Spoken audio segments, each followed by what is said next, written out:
Okay, good afternoon, everyone. Thank you for joining us on Zoom and for watching us live on social media. My name is Kadir Üstün. I'm the Executive Director at the Sirte Foundation at Washington, D.C. Today, we are hosting a panel of experts to discuss the most recent developments in Libya. Our event is titled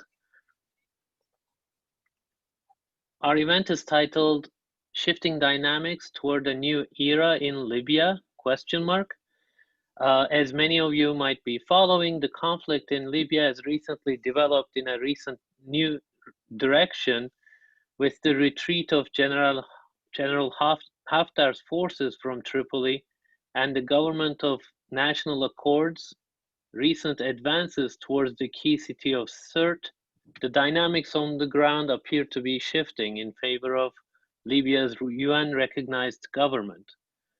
And Turkey and the GNA recently declined an offer by Egyptian proposed ceasefire that attests to the GNA's momentum as well. Regional politics continue to shape the situation in Libya. Even after the retreat of mercenary groups, Russia has signaled its willingness to support Haftar's forces by relocating more combat aircraft to eastern Libya. Turkey continues to show its support for the government in Tripoli. The EU appears divided, with Italy on the side of GNA, for instance, while France appears to side with Haftar. As such, the ongoing conflict has implications for the Middle East and the Eastern Mediterranean. The US has largely been absent from the conflict in Libya, but the readout of a recent phone call between President Erdogan and President Trump mentioned certain agreements between the US and Turkey. So the conflict has implications for the US-Turkey relationship as well. To discuss these dynamics and what's happening in Libya, we have Dr. Muhittin Ataman. He's the Director of Foreign Policy Program at the Sirte Foundation, joining us from Ankara. He's the editor-in-chief of the peer-reviewed academic journal Inside Turkey. Dr. Ataman also teaches at Ankara Social Sciences University, and his research covers Turkish foreign policy, the Middle East, and the Gulf politics. He'll be commenting on Turkey's Libya policy and the Turkish support for the UN-recognized GNA government. In fact, the high-level Turkish delegation has arrived in Libya just today, so we look forward to Dr. Ataman's comments about that as well. We also have Dr. Silvia Colombo. She's the head of Italy's foreign policy program at Istituto Affari Internazionali. I don't know if I said it correctly, but joining us from Rome. She's a senior fellow in the Mediterranean and the Middle East program and an expert on Middle Eastern politics. She works on Euro-Mediterranean cooperation, transatlantic relations in the Mediterranean, and domestic and regional politics in the Arab world. Dr. Colombo will be speaking to us about Italy's Libya policy, as well as that of the EU.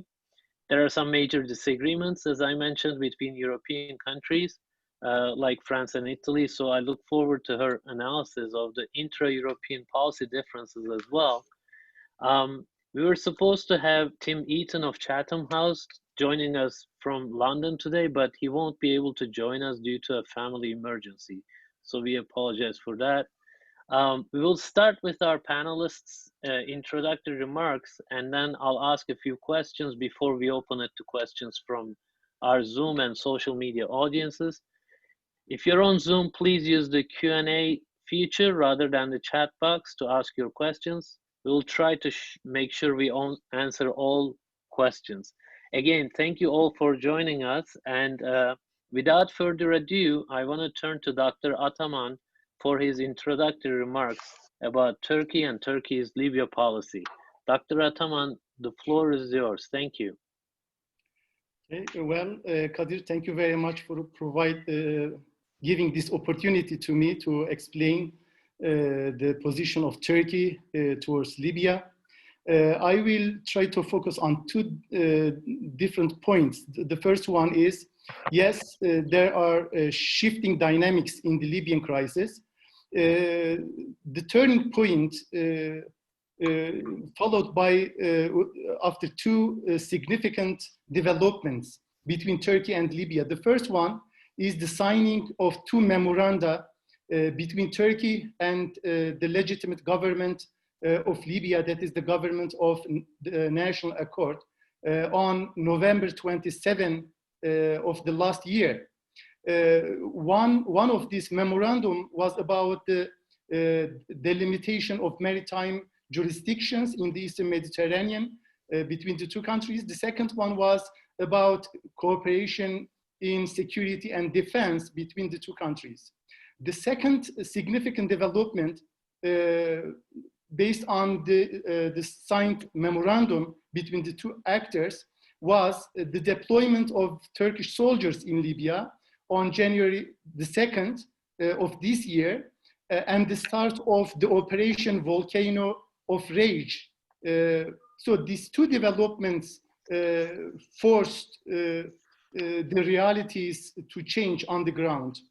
The second thing that I want to focus on is on the main objectives of Turkey. What are the main objectives, targets of Turkey in Libya? I will try to explain briefly at two different levels. The first one is at the national level. At the national level, the first objective, this can be considered as three different stages at the same time. That is three main objectives and three main stages of the crisis. At the first stage, the main objective of Turkey was to protect the GNA and to keep it as an actor in Libya. Therefore, Turkey defended the capital city of Tripoli. This objective was achieved, by the way, so far, as we all witness. At the second stage, Turkey attempted to throw back Haftar forces and clear them from the western sectors of the country, which they did for the last 2 months. I mean, from most of the western sectors of the country, and to make the GNA as the main actor, if possible, the only actor of Libya on the negotiation table, and to spread the authority of the GNA to all over the country. Especially nowadays, the main objective is, in this sense, to control the city of Sirte, Jufra, and the Oil Crescent, in order to be able to claim a real authority on the half of the country at least. At the third stage, the Turkish objective is to achieve and protect political unity, political integration of the country, and at the same time, following this one, to achieve the reconstruction of the state. This is one of the main targets of Turkey. And I believe that today's visit is exactly about this last point. That's why today's visit can be considered as the third main developments which will create a change, a comprehensive change on the ground. So when we look at the regional level, we see that Turkey has two main objectives. The first one is Turkey is against the creation of fait accompli in the Eastern Mediterranean, which was created, unfortunately, by some of the regional countries led by Israel, Egypt, and Greece. So Turkey felt contained by this development, especially after the intervention of the Russian Federation. So for Turkey, there was no other chance but to break the balance, to change the balance of power in the region, and to sign this memorandum with the Libyan government. So the second main objective of Turkey is to defend one of the democratic fronts of the Arab Spring.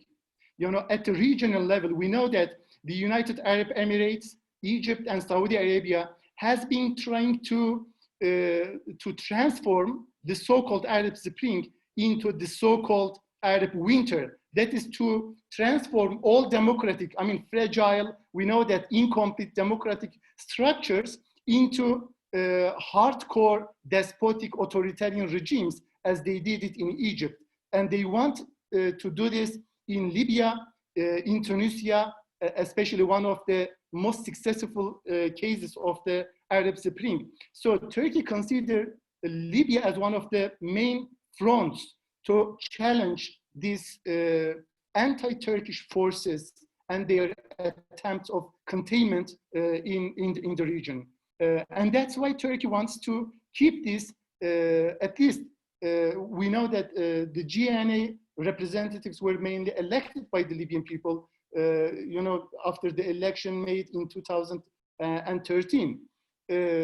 And as a continuation of this one, by the way, Turkey wants to limit the spread of the Russian force, the Russian power, and the Russian power in the Eastern Mediterranean.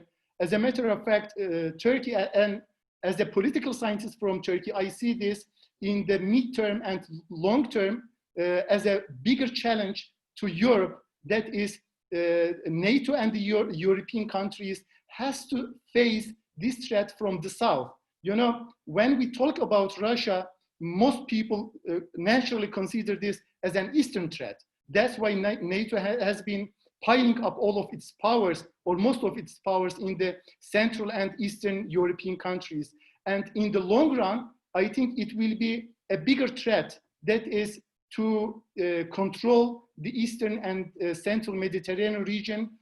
So Turkey, as a NATO member, and as a country which has the largest shores in the Eastern Mediterranean, it feels threatened by these possible developments, and it wants to take some preventive actions. And the Libyan front is, the Libyan front gives some chances, opportunities to Turkey to achieve this objective.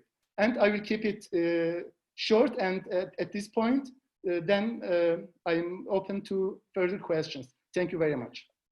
Thank you, Dr. Ataman, for those remarks. Sylvia, we want to turn to you now for your initial remarks. Thank you. Well, thank you very much, and good evening, good morning to everyone. Thank you to Sita for this kind invitation. I would like to start, before delving into the role of Italy and the broader role of the European Union into the Libyan conflict, with some initial few points on how I see the situation in Libya itself developing, because I think it's very difficult to disentangle the two sides, the internal and the external. Of course, it's a proxy war with many players involved. And sometimes one of the risks I see is to look at Libya, and this is the case for other conflicts as well, from external lenses only, without paying enough attention to internal development.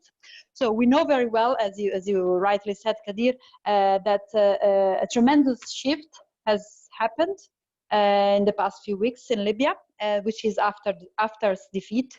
And we can really call it like this because, first of all, it was not expected, but it turned out to be a much more, a much more evident defeat than the initial, some initial portraits, some initial descriptions wanted to make of it. This defeat is having and is likely to have a huge impact on the internal dynamics in the country. On both sides, on both camps. And of course, it's important to look at both of them individually. First of all, the coalitions are very fluid at the moment. The groups, the two sides are very fluid at the moment. First of all, this has always been the case to some extent because Libya has a very complex societal political landscape, I would say, made of informal groups, tribes, allegiances, and so on and so forth. But at this specific moment in time, these alliances or coalitions are even more fluid because of what's happened with Haftar's attempt to push for the conquest of Tripoli. Of course, this restructuring of the alliances is not leading to a clear definition at the moment, so it will play out with time, and we don't know what the consequences will be. What we see, for example, in Haftar's coalition or Haftar side is that it's really falling apart. So in the east, which is Haftar's former stronghold, you see really a deterioration, a questioning of Haftar's role, military role, first of all, because lots of people, lots of groups had bet onto Haftar's because of his military power and attempted to conquer by military power the whole country. Some people are even questioning that this was the right approach from the very beginning, and so they are even saying that okay, this was a huge mistake from the beginning, and taking a distance from Haftar, particularly those that had a, so to say, an opportunistic allegiance to Haftar. Those mercenaries, those militaries that were brought into the conflict without a clear motivation. And this also applies, for example, to some parts in the south of the country. Others instead think that Haftar did the right thing in waging his assault to Tripoli, but are starting also to claim that since we have seen such a tremendous shift, probably Libya is not going to remain one unitary country, that it's impossible for the two sides either one winning over the other or to live together. And so there are more and more separatist or federal voices from the political level that are advancing in the country, particularly in the east, which has always suffered from a sort of fatigue and kind of conflictuality with the West, also in terms of its position in the overall Libyan landscape. And so Haftar is really facing a difficult moment, and much of his fate, militarily, but above all politically, will really depend on how the external backers of Haftar, in particular Egypt, the UAE, and Russia itself, will what kind of support they will give to Haftar. On the other side, we see an equally fluid situation, I would say, because of course we talk about the government of national accord, but we know from the very beginning that this government and the leadership of Sarraj has never been a unified entity. There was a strong anti-Haftar sentiment, which grew over time, particularly since last year when in April the assault began. But this anti-Haftar sentiment has never translated into a pro-GNA or pro-Sarraj sentiment. So even in that case, in the West, the coalition, if we want to call it like this, is falling apart. We know with Misurata and other towns that are claiming also their right to be more autonomous from Tripoli to some extent. This criticism and anti-GNA sentiment is also bred by all the corruption that unfortunately has always characterized the Libyan state to some extent, and also a daunting crisis, an economic crisis, to which the Tripoli government has not been able to put to find a solution to. So there is a huge problem, as we know, of local governance, the articulation of the structure of the state, and this has increased the economic problems. Libyan society is increasingly divided on both sides, and this has, of course, a repercussion on the role of the external players. And so coming to my particular focus on the EU, of course, Turkey and Russia are now at the center stage. And their support, their role will change because of the shifts in the coalitions in the two sides, which I tried to describe, because their leverage will change because of the fact that the GNA on the one hand and the Haftar's camp are falling apart. But it's undoubtless that they call the shots. I mean, Turkey and Russia have been able to put their footprint onto the country, onto the future of the country, and they have completely sidelined those players, external players, that used to be or tried to be active player in Libya. And of course, geography has a role there, and of course, European countries, the EU itself, but particularly some member states, and I'm referring to, of course, to Italy and France in particular, due to the geography and the historical connections to Libya, have always attempted since 2011, and that's kind of, but even from before that, but from the beginning of this first round of conflict, we have seen and attempted to manage kind of the situation in Libya and to acquire a proactive role in this conflict. Italy's position is very clear in the sense that it's built on historical connections and a level of deep knowledge we have as Italians at the policy making level, at the intelligence level, but also at the people-to-people level among the two sides, Italian and Libyan. But Italy alone knows that it cannot do much, and so it has always tried to develop its Libya policy in the framework of the EU's policy. And so it's not possible to disentangle the two sides. Of course, Italy has also tried to pursue its own autonomous kind of foreign policy, national interests in the case of Libya. We have an important energy interest in the form of energy resources. I mean, the role of Eni, our national oil company, that is even sometimes perceived as a Libyan actor, although it's actually an external actor that has an established presence in the country, has never left the country. Italy is the only European country that has continued to have an embassy open during all the stages of the conflict.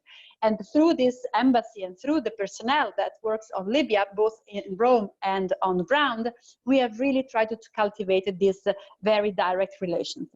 Of course, this has been perceived as too much by some of our European partners, and we have found ourselves in a very open disagreement and conflict with France in particular, because of two different understandings of the situation, out as a result of the political culture, first of all, of the two countries, of the two intelligence services, and all the policymaking world, both in Paris and in Rome.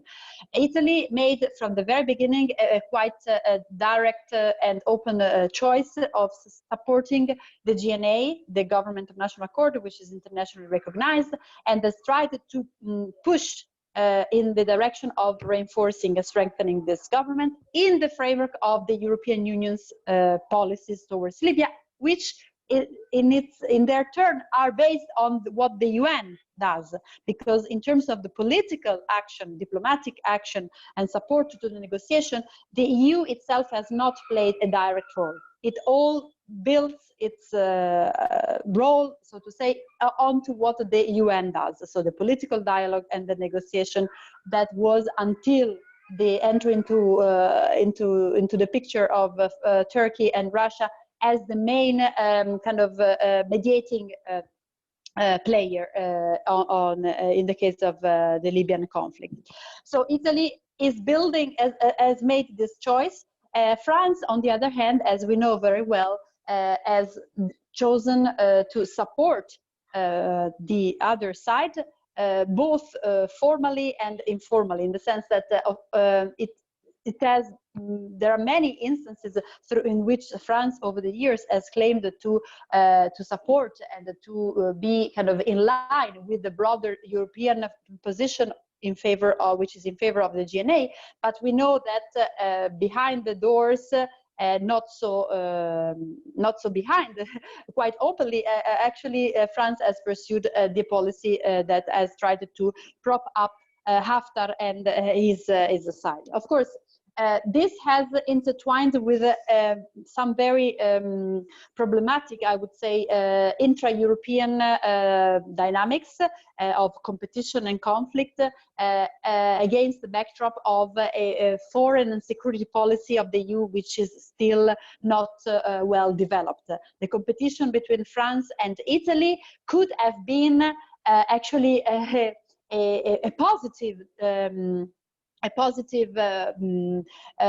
stimulus for the EU to develop and build its foreign policy on the basis of the added value of the different countries. But in the end, what it did, what this competition created, was a sort of stumbling block onto the broader European framework towards Libya. At the same time, as I said, it's also a question of domestic audiences, domestic politics in both countries at a very crucial moment. And I think that the most acute phase of the competition, and it's not by surprise, was in 2018 and the beginning of 2019, when we in Italy had a government which was very anti-France, anti-Europe government, with the Lega party in power next to the populist five-star movement. And so things have changed to some extent in Italy vis-a-vis France, vis-a-vis Libya itself, with the coming to power of the current government in August. And I had the chance to look at some data from a recent survey on the Italian public opinion with regard to the foreign policy, how the population see the foreign policy of the current government. And Libya and the management of the Libyan crisis, which is very much tied to the management of migration, appears to be in more favorable viewpoints in this government than in the previous one. So what I'm trying to say is that although it seemed during the previous government, which had this connotation of being anti-European, anti-migration, Libya, I would say, because the solutions that were put on the table to try to solve the Libyan problems were completely wrong from my viewpoint. Although that government seemed to have quite a big support, it turns out now that actually it did create a lot of damages on the one hand, and also that we are luckily been able to overcome this phase and to develop a better coordination also in the case of France. So what happened? It's not just because the government in Italy has changed its colors. It's not because France has changed sides. Libya has, of course, become more sidelined, has been sidelined in the foreign policy of the two countries because of the lack of the European framework. And the lack of the European framework is what has opened the door to Turkey and Russia to step in at the end of 2019. And let's be very, very frank. But this lack of European framework has been dragging on for many years. And so it's kind of something that has been in the making for some time. The EU has tried to make some attempts to make up for this lack of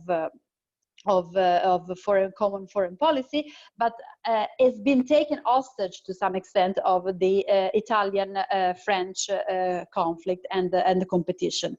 So what has changed, I think, is also the emergence of Germany as in the position of leadership, renewed leadership, both within the European project, also in economic terms, particularly in this very recent moment fighting the coronavirus emergency, but also in foreign policy. So Germany made, towards the end of 2019, an attempt to push itself out from the sort of neutral and quite low motion foreign policy that had characterized German foreign policy making for quite some time. It pushed for example, for the Berlin conference, which is still, to some extent, is still providing the overall framework for any kind of negotiations. It seems that Turkey and Russia, for example, are also moving into the kind of the continuation of the Berlin process, of the Berlin conference that was kicked off in mid-January this year. And so having Germany in the steering seat has been helpful for France and Italy to try to mend a little bit their relationship. What this all means for the EU and for its policy towards Libya, I think we are still quite far from the development of a fully fledged, autonomous and active foreign policy vis-a-vis Libya. There are still many stumbling blocks. One of the signs and the proofs of this is the fact that the latest naval mission that has been decided and agreed upon by the European member states, the Irini mission, that takes over the UNAVFOR Sophia maritime military mission, is really some people define it a fiction. Is something that has been voted and has been agreed upon as a really minimum common denominator, just to show that Europe is not completely absent, but has been criticized very vigorously, both by the Libyans themselves, because I mean it was not really requested, and on the other side, of course, the member states still think that it will not achieve anything, and so they are not ready to put and to enforce it in a meaningful way. So this is the kind of the story, the whole story of Europeans' foreign policy kind of deficiencies and obstacles that have proved very dangerous and very problematic in the case of Libya. And of course, there are many parallels with other cases, not just in the Mediterranean, but particularly in this very important strategic space for Europe, one of which is, of course, Syria, where you see a script going on which mirrors, to some extent, or actually Libyan file mirrors the Syrian file. And so we might ask ourselves what lessons can we learn from the Syrian situation and conflict, how it has been dealt with by different external players that we cannot and should not repeat in the case of Libya. Thank you very much. Thank you very much, Sylvia, for that comprehensive perspective on EU policy, but also for things on the ground. Maybe before let me ask you my question, but wait for your answer. So I go back to Dr. Ataman. I wanted to ask you, when you talked about the fragmentation on the ground and there are all these alliances, and you made a very strong comment about Libya won't stay as one country.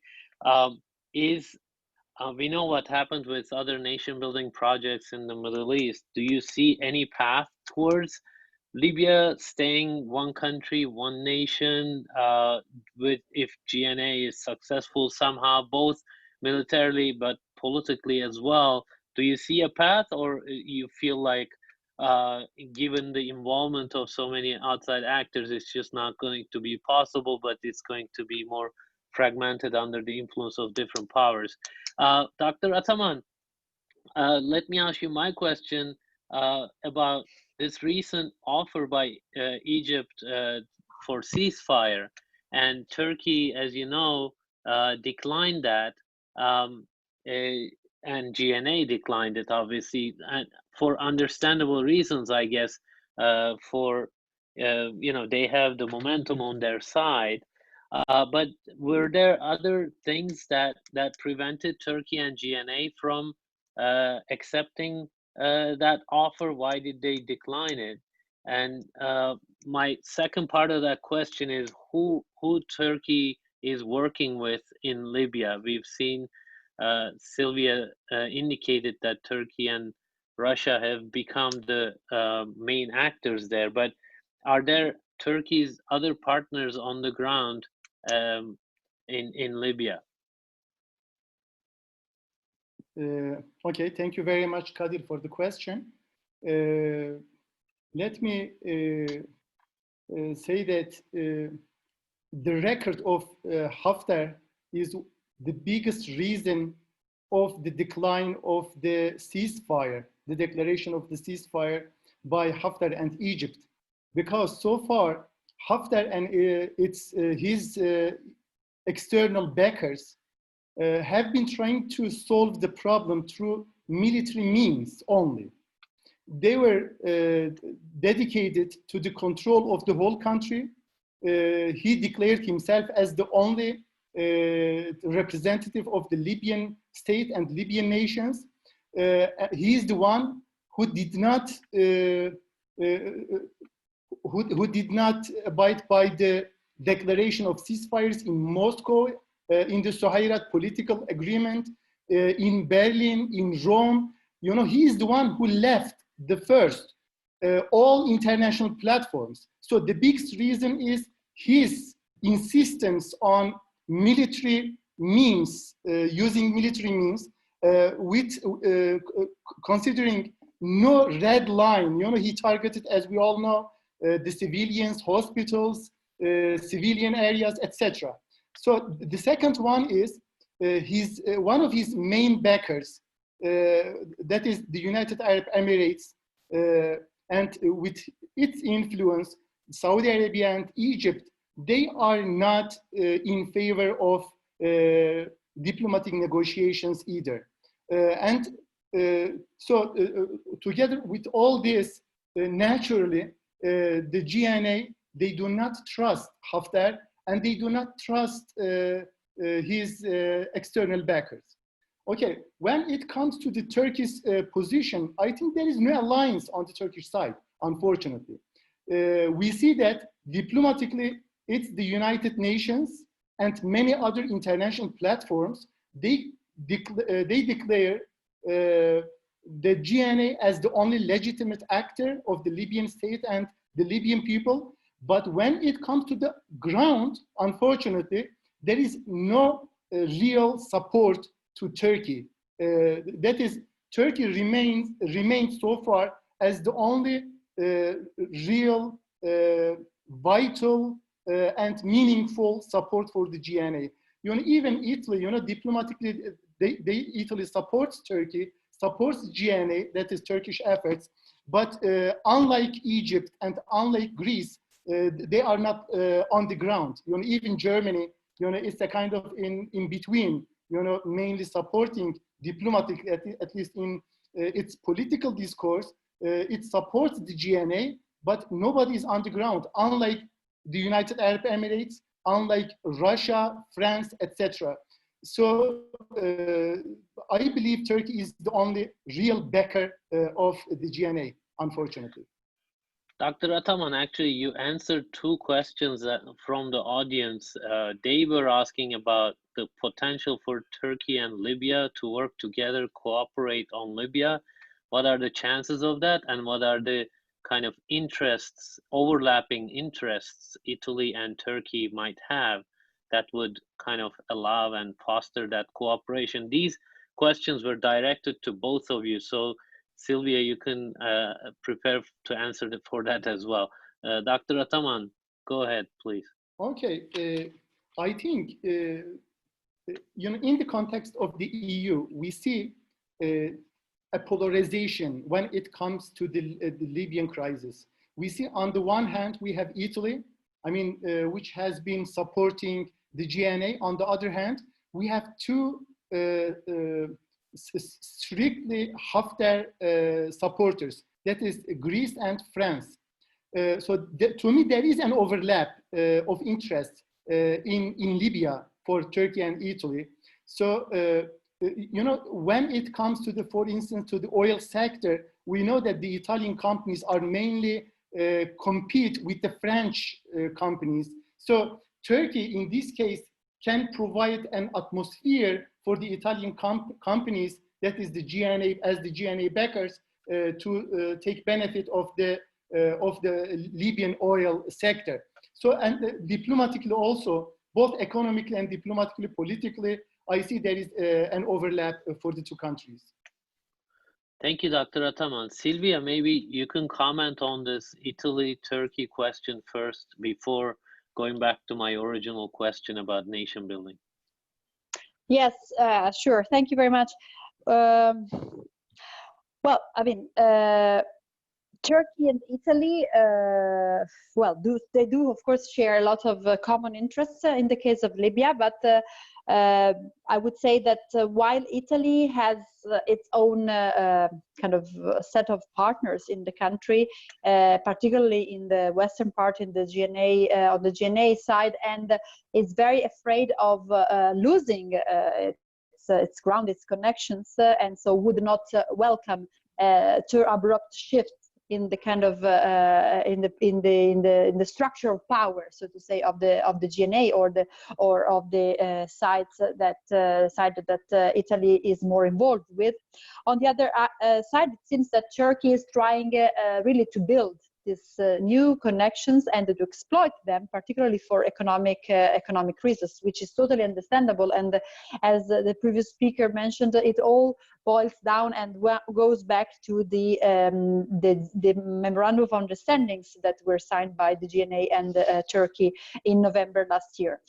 So I don't think that Italy would have a problem in kind of sharing its economic activities or Libya's economic kind of activities with Turkey, but here I think that the problem is not really. I mean, it's not to jump to this economic aspect too quickly before having settled, I would say, the political situation and the divisions that persist across the country. So we cannot expect that the divisions will go away just because one side, which is Haftar's side, is losing ground tremendously.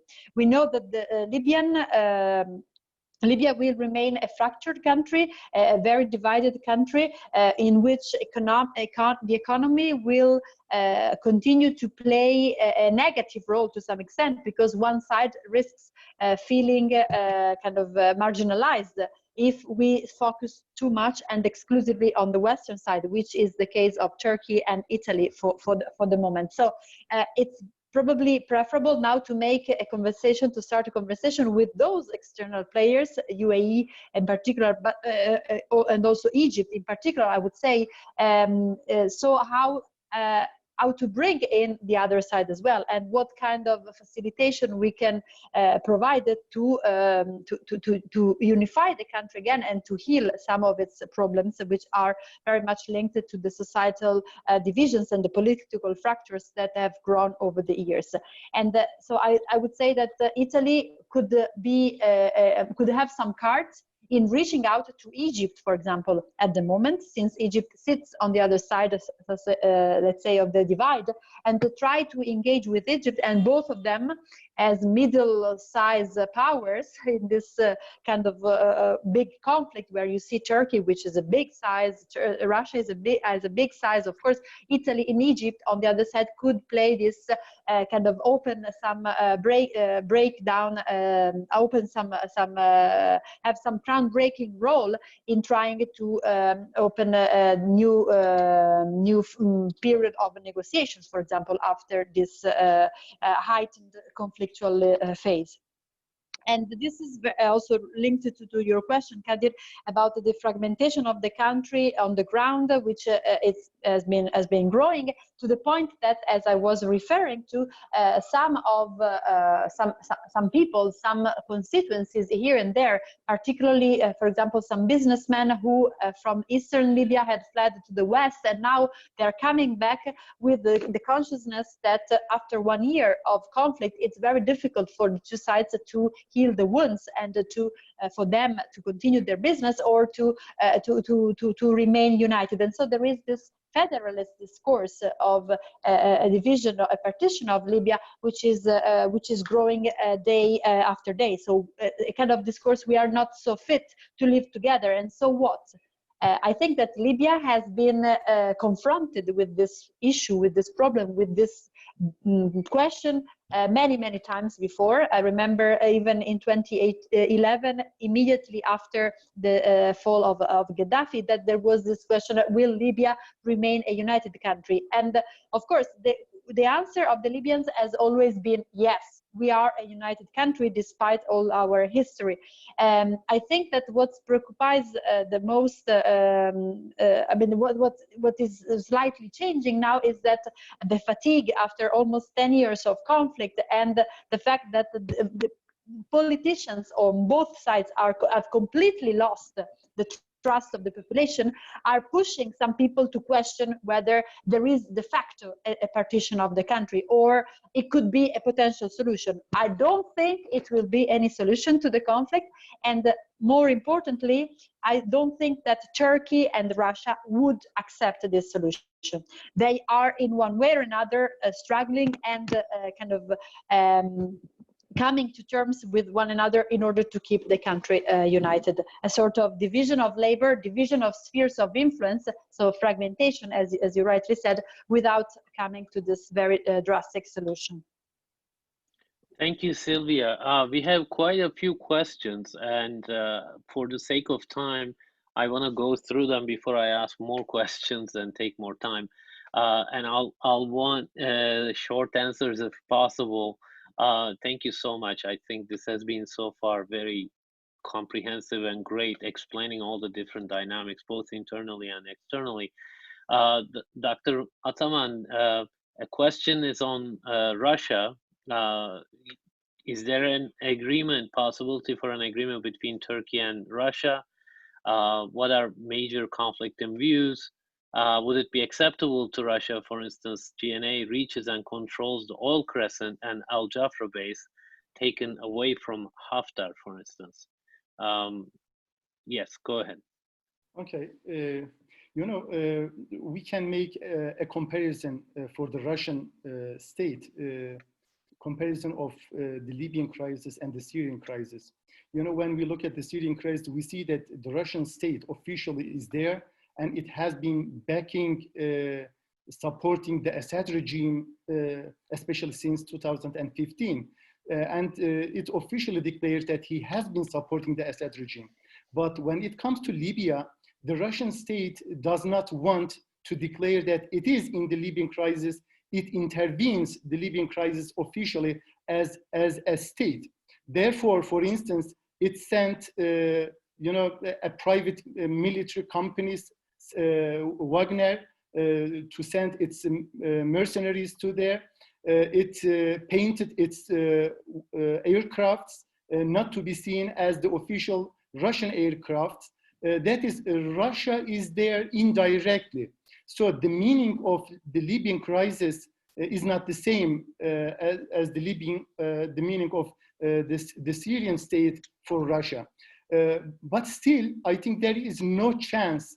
It seems that at least for the short term, no way for Turkey and Russia to reach an agreement in the Libyan crisis. We see that they are still there. They are still in the eastern part of the country. They keep their mercenaries there. They keep, you know, as it was declared by the United States military officials, around 2,000 mercenaries are still stationed in the eastern part of the country. On the other hand, there are a kind of a dozen of Russian aircrafts still stationed in the eastern part of Turkey and are ready for the use by the Haftar side. Eastern part of Libya, you meant? Yes, the eastern part of Libya, sorry.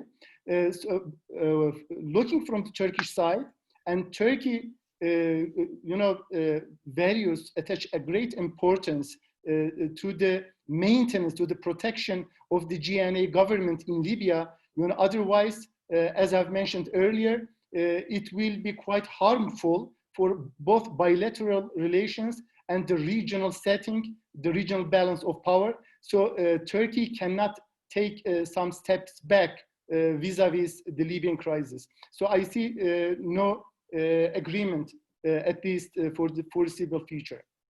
Another question is on Egypt. Would you say it's the same thing with Egypt? Because the question says East exclusive economic zone actually agreement between Libya and Turkey actually works for the benefit of Egypt.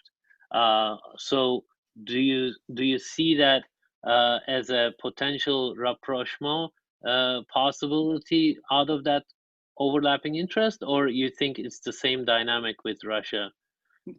I think the Egyptian case is quite different. The Egyptian government, this is how I see it at least, they have been following the footsteps of the United Arab Emirates and Saudi Arabia, for many reasons, because of their backing the military coup in 2013. So in one sense, Sisi owes his authority, his government to these two states. They were the main backers, and they are still supporting the Egyptian government financially.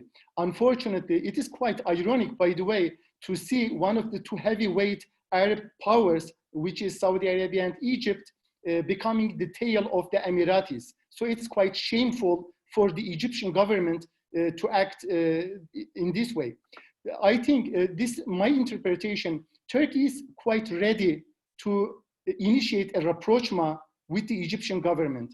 But one of the preconditions is not to follow the pro-Emirati policies in the region overall. So if Sisi government is ready to follow a more independent regional policy, I think Turkey is ready to initiate this rapprochement process.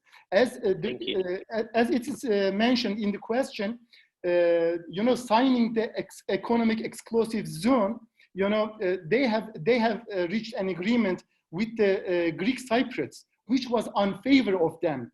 And the agreement signed with Libya, between Libya and the Turkish government, naturally is in favor of Egypt. But again, ironically, the Egyptian government insistently rejects this and against its own interest, unfortunately. So I see a possibility of rapprochement between Egypt and Turkey.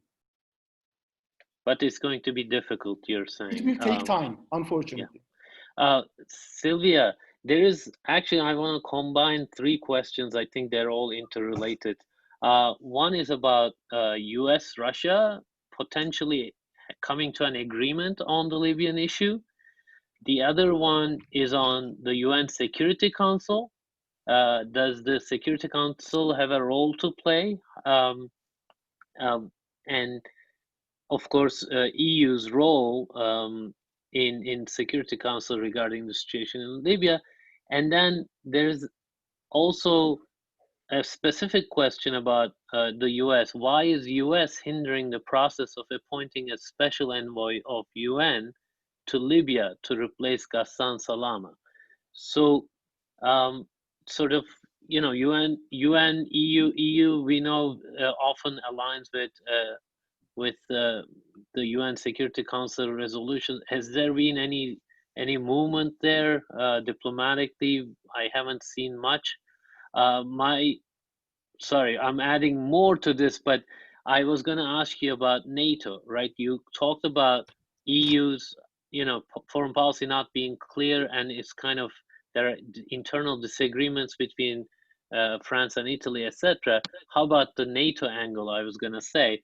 So I'm throwing quite a few things at you, but how do you see US role, UN, and then NATO, these multinational organizations having an impact on the situation or having a say in the situation in Libya?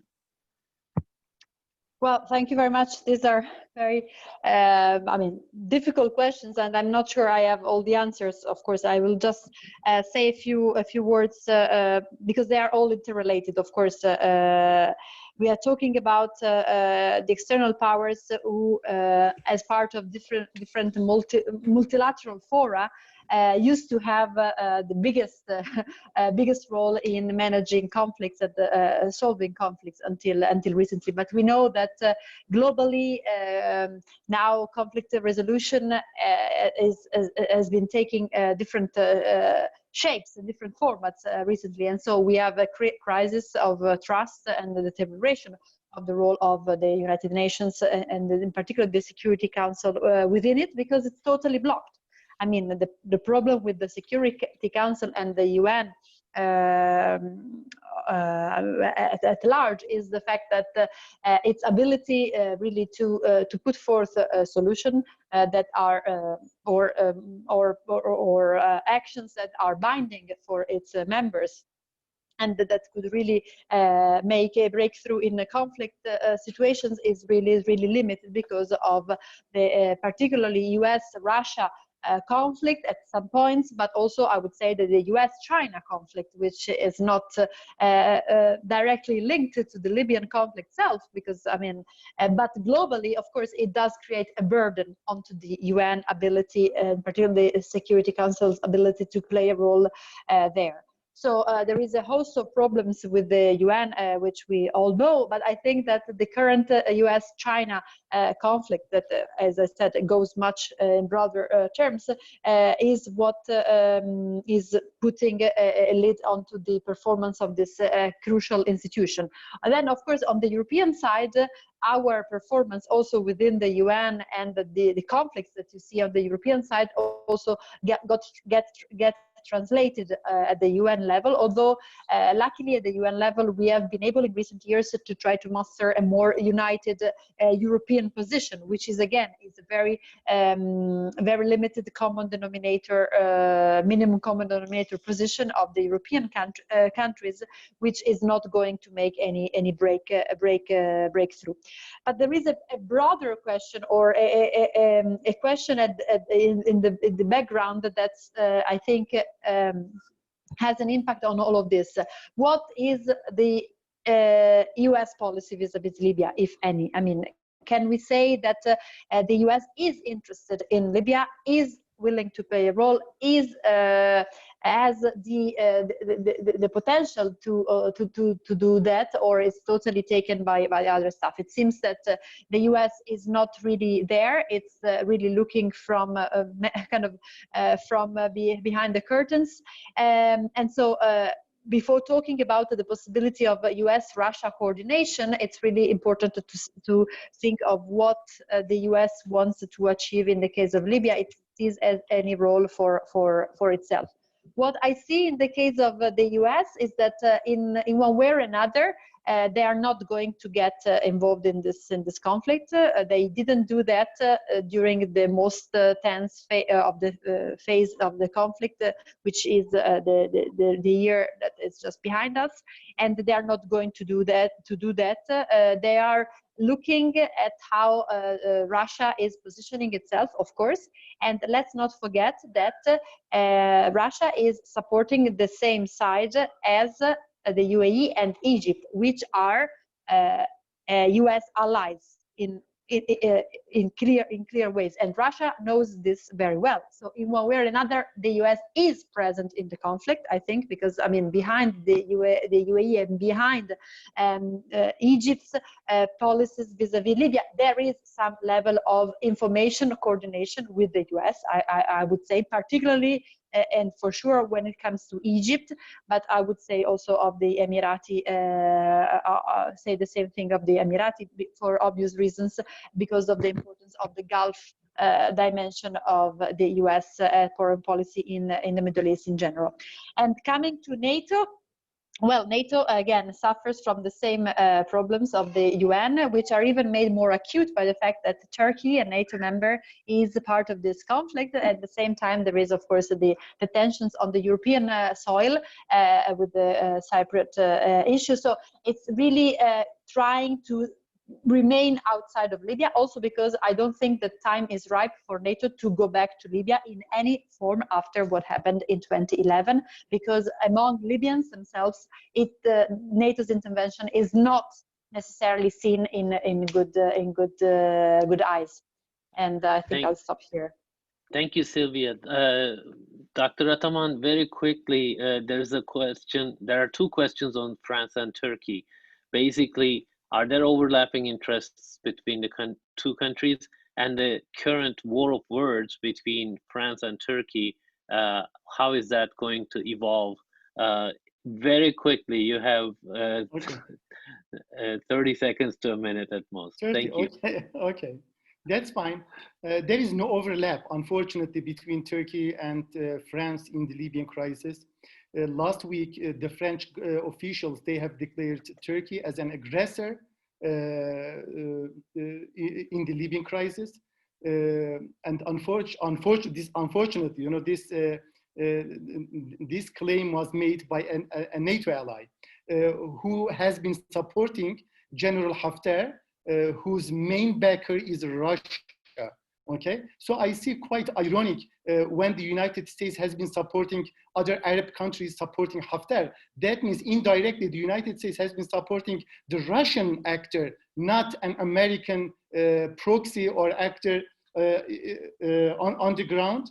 And one last thing, you know, the image of Turkey is very negative in France. They have been anti-Turkish in the Syrian crisis, and they have been working, as we all know, they were buying and having transactions with ISIS and other violent non-state actors, but still they continue blaming Turkey for supporting a legitimate government in Libya. The decision which was made by France itself, that is, as a permanent member of the UN Security Council, they have supported the decision. But when it comes to Turkey, I think most of the Western countries, including the United States, they do not want Libya to be put under the control or influence of Turkey. So that's why they have a dilemma in the Libyan crisis. Dr. Ataman, as I mentioned at the beginning, just 2 days ago, President Erdogan spoke to President Trump on the phone, and they said that, quote unquote, they reached certain agreements, but it wasn't clear on Libya. So on the one hand, there's the US policy aligned with Russia and Egypt and UAE, but Erdogan and Trump seem to have some sort of dialogue, at least, about this. I think recently it has begun to change. I mean, the US perspective, US policy, it has been changing. All right. One last thing, Sylvia. Why is, I guess the age-old question, why the EU cannot achieve consensus on Libya? I think you've already answered that question, but if you have anything to add, is that because of COVID that's causing the discord among the EU members, or other things? That's the question. Well, I think that there are a series of reasons, but on the one hand, the EU has faced the Libyan crisis as its first crucial test to its common foreign policy in 2011 when the crisis broke out. It was like the second year of having a common foreign security policy in the form of the European External Action Service that was meant to really develop this new set of actions in the foreign policy of the EU. So it was taken by surprise, and it was not prepared to do that at the moment. Didn't have the instruments, didn't have the kind of the political willingness also to create a common ground among its members. I mean, I think that the other part of the reason is, of course, with the member states themselves. So unless they decided to leave some space for foreign policy to the EU common position or common policies, the EU will not ever make it to play any meaningful role. Of course, as I said at the beginning, differences differences of views among member states can also be positive things, provided that there is a common framework under which they can be kind of reconciled and put as a common factor in a positive way. In the case of Libya, France and Italy have not behaved like this for, as I tried to say, also for the domestic reasons and linked to politics, links to the very poisoned atmosphere around the issue of migration at a crucial moment for the political life of these two countries. Let's hope that with the new set of European institutions also coming out from the pandemic with a renewed sense of being part and being all on the same boat, might push the EU towards also a new season in its common foreign security policy, also in the case of Libya. Thank you very much. Silvia Colombo from Rome, Dr. Muhittin Ataman from Ankara.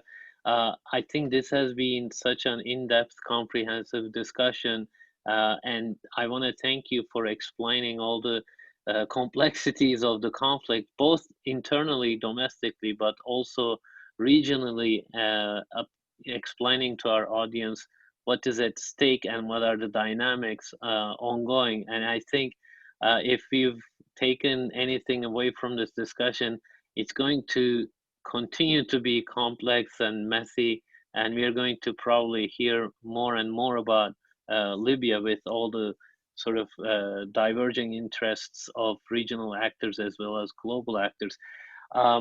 So I want to ask my audience to virtually thank our panelists for this great discussion. Thank you very much. We will hope to see you in future discussions again. Thank you. Thank you. Bye-bye. Thank you. Bye-bye.